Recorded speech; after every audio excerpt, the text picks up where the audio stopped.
Hello students, welcome back to my classroom. बेटा many congratulations. अब आप सब 8th क्लास में हो गए हैं और आपकी वर्कशीट्स भी आनी स्टार्ट हो गई हैं। मुझे उम्मीद है कि सभी बच्चों ने अपनी वर्कशीट शुरू कर दी होंगी और अब आपको इस चैनल पे अपनी सारी वर्कशीट्स भी मिलेंगी। तो प्लीज़ इस चैनल को आप सब्सक्राइब कर लें और सभी जो वीडियोज़ आएंगी उनको लाइक करते जाएँ। और इससे बेटा आपको अच्छे से आप अपनी साइंस की और मैथ्स की और जितनी भी सब्जेक्ट की वर्कशीट्स हैं वो आप इजीली कर पाएंगे। So let's start. आज हमारे पास है हमारी साइंस वर्कशीट नंबर 2 जो आपको कल यानी कि 13 जुलाई को आपको सबमिट करनी है।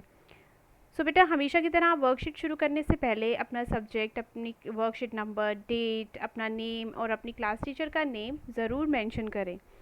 सो हमारी ये वर्कशीट है फ्रॉम द चैप्टर रिप्रोडक्शन।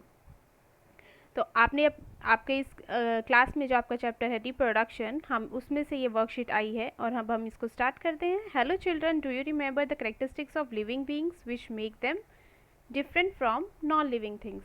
तो आप ये बहुत छोटी क्लासेस से ही पढ़ते आ रहे हैं कि लिविंग बीइंग और नॉन लिविंग बीइंग्स में क्या डिफरेंस होते हैं। तो हमें पता है कि जो चीज़ें सांस लेती हैं, जो ग्रो करती हैं, उनको हम क्या कह देते हैं, लिविंग थिंग्स। जैसे कि हमारे प्लांट्स हैं, एनिमल्स हैं और हम हैं, हम खुद, हम सब क्या हैं बेटा, हम सब लिविंग बीइंग्स हैं। बिकॉज हम एक तो हम ब्रीथ कर रहे हैं, हम सांस ले रहे हैं एंड वी आर ग्रोइंग, हम ग्रो करते हैं और हम जो है रिप्रोड्यूस करते हैं, हम मूव कर सकते हैं। हालांकि जो प्लांट्स हैं वो मूव नहीं करते बट फिर भी वो लिविंग बीइंग्स में ही आते हैं, क्योंकि आपने देखा है जो ट्री के लीव्स हैं, ब्रांचेस हैं, वो तो मूव करती हैं, वो हवा में हिलती हैं, राइट। सो ये सब चीज़ें जो हम खासकर जो ब्रीथ कर सकती हैं, जो सांस ले सकती हैं, जो ग्रो कर सकती हैं, उनको हम क्या कहते हैं, लिविंग बीइंग्स। और उनमें से भी सबसे इम्पॉर्टेंट जो करेक्टरिस्टिक है लिविंग बीइंग का, वो क्या होता है, रिप्रोडक्शन। रिप्रोडक्शन का मतलब आगे जन्म देना। जैसे प्लांट्स हैं, प्लांट सीड्स से आगे नए नए प्लांट्स बनते हैं और एनिमल्स जो हैं वो एग्स देते हैं या अपने जो बेबीज़ हैं उनको जन्म देते हैं। ऐसे ही ह्यूमंस हैं, ठीक है। तो ये क्या है बेटा, ये रिप्रोडक्शन है। जो भी चीज़ रिप्रोड्यूस करेगी वो लिविंग बीइंग्स में आएगी। अब आपकी जो नॉन लिविंग थिंग्स है, जैसे टेबल है, चेयर है, आपके घर में जितना भी फर्नीचर का सामान है, कोई भी ऐसी चीज़ जो हम घर में यूज़ कर रहे हैं, जो मूव नहीं कर रही, ग्रो नहीं कर रही है, राइट, और जो रिप्रोड्यूस नहीं कर रही, मीन्स वो अगर कोई आपके घर में फ्रिज है, वो अपने आप से आगे फ्रिज नहीं बना सकता, तो वो क्या हो गया, वो नॉन लिविंग थिंग हो गया, राइट। सबसे मेन डिफरेंस जो लिविंग बीइंग्स और नॉन लिविंग बीइंग्स में है वो है रिप्रोडक्शन, की जो लिविंग चीज़ें हैं वो रिप्रोड्यूस करती हैं। So reproduction is one of that characters, yes. The production of new individuals from their parents is known as reproduction. तो पेरेंट्स से बच्चों का जन्म क्या कहलाता है, रिप्रोडक्शन कहलाता है। All living organism reproduce to maintain their species और continuity of life on earth. सभी जितने भी लिविंग थिंग्स हैं, लिविंग ऑर्गेनिजम्स हैं, वो क्यों रिप्रोड्यूस करते हैं, वो इसलिए रिप्रोड्यूस करते हैं ताकि जो उनकी स्पीशीज़ है, जो उनकी प्रजाति है, वो ख़त्म ना हो। जैसे डायनासोर्स थे, डायनासोर्स रिप्रोड्यूस नहीं कर पाए, कितनी, क्योंकि बिकॉज जो फॉरेस्ट है वो ख़त्म होते चले गए, उनको मार दिया गया, जिस कारण से रिप्रोडक्शन ख़त्म हो गई, तो उनकी जो स्पीशीज़ थी वो ख़त्म हो गई, राइट। अब हमारे आज के टाइम में जो टाइगर्स हैं, उनकी स्पीशीज़ को बचाने के लिए उनमें ज़्यादा क्या कोशिश की जा रही है कि वो रिप्रोड्यूस करे, वो आगे जन्म दे, ठीक। तो अपनी प्रजाति को, अपनी स्पीशीज़ को आगे कंटिन्यू करने के लिए जो लिविंग ऑर्गेनिजम्स हैं वो क्या करते हैं, रिप्रोड्यूस करते हैं। और अगर वो रिप्रोड्यूस नहीं करेंगे तो स्पीशीज़ जो है, जो उनकी प्रजाति है, वो ख़त्म हो जाएगी। But how do plants and animals reproduce, पर प्लांट्स और एनिमल्स रिप्रोड्यूस कैसे करते हैं। So reproduction in plants, most animals, most plants reproduce by producing seeds। तो जो plants है वो क्या करते हैं, वो seeds produce करते हैं ताकि आगे उनसे नए प्लांट्स बन सके। और कुछ प्लांट्स जो है वो अपने डिफरेंट वेजिटेटिव पार्ट्स में, जैसे स्टेम है, ब्रांच है और लीव्स। बेटा ये वेजिटेटिव पार्ट्स है, स्टेम, ब्रांच और लीव्स, राइट। अगर आप रोज़ की स्टेम काट के ग्रो कर दे, ठीक है, तो एक पूरा रोज़ तैयार हो जाता है। तो इसे हम कहते हैं वेजिटेटिव रिप्रोडक्शन, एसेक्सुअल रिप्रोडक्शन, जिसमें दो पेरेंट्स की ज़रूरत नहीं है, सीड्स की ज़रूरत नहीं है, उसे हम कौन सी रिप्रोडक्शन कहेंगे, एसेक्सुअल रिप्रोडक्शन। जैसे यहाँ पे आपको दिखाया गया है, आपने ये ब्रायोफाइलम का लीफ यहाँ पे देख सकते हैं ब्रायोफाइलम में अपने आप ही जो लीफ है वहीं से ही जो न्यू प्लांट ग्रो करना शुरू कर देता है। अगर आप इसको कट करके सॉइल में लगा देंगे तो वहाँ से एक नया प्लांट ग्रो कर जाएगा।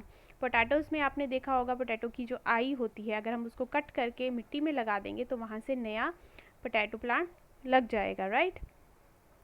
सो इस तरह से जो रिप्रोडक्शन है, जो पार्ट्स जैसे स्टेम, लीफ और ब्रांच से ही नया प्लांट ग्रो हो जाता है, जिस उस रिप्रोडक्शन को हम कहते हैं एसेक्सुअल रिप्रोडक्शन। उसके बाद है रिप्रोडक्शन इन एनिमल्स। जो एनिमल्स है वो दो तरीके की रिप्रोडक्शन करते हैं। एक तो या तो वो एग्स देते हैं या फिर वो यंग वंस को जन्म देते हैं, यानी कि अपने बच्चों को जन्म देते हैं डायरेक्ट। तो अगर तो वो एग लेइंग है, एग्स दे रहे हैं, तो हम उनको क्या कहेंगे, विविपेरस, विविपेरस, सॉरी ओविपेरस। अगर वो एग्स दे रहे हैं, ओ यहाँ से आप याद रख सकते हैं एग ऐसा ही होता है, राउंडेड होता है, तो वहाँ से ओविपेरस।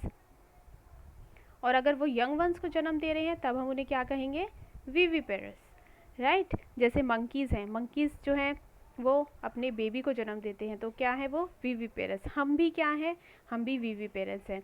अब यहाँ पे आप देख सकते हैं चिक है, ठीक है, बर्ड्स हैं, जो बर्ड्स हैं, हेन है, ये सब डक है, ये किसको जन्म देती हैं, ये जो डक हैं, बर्ड्स हैं, हेन है, ये एग्स देते हैं, राइट। तो इनको हम क्या कहेंगे, ओविपेरस। अब जैसे घर में लीजर्ड्स आपने देखी होंगी, लीजर्ड्स के अंडे होते हैं, सो उन अंडों में से फिर लीजर्ड्स बनती है, कॉकरोच है, राइट। तो ये सब क्या है बेटा, ये सब एग्स दे रहे हैं, तो हम इन्हें ओविपेरस कहेंगे।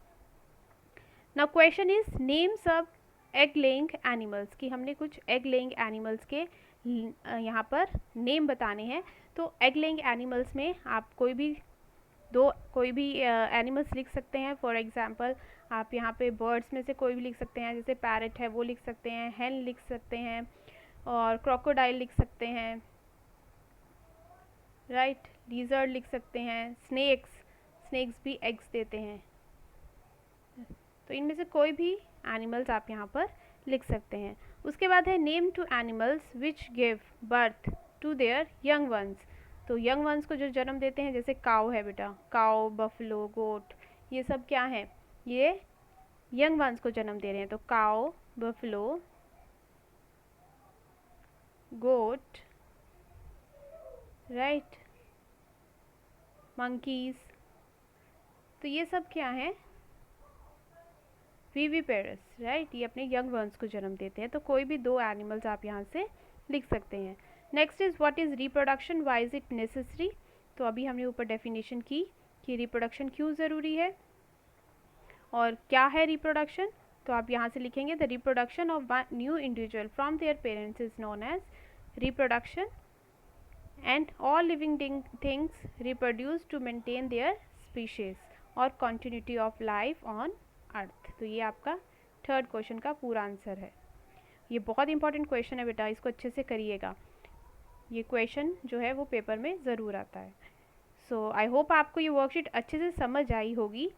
सो please don't forget to share, like and subscribe the channel. Thank you.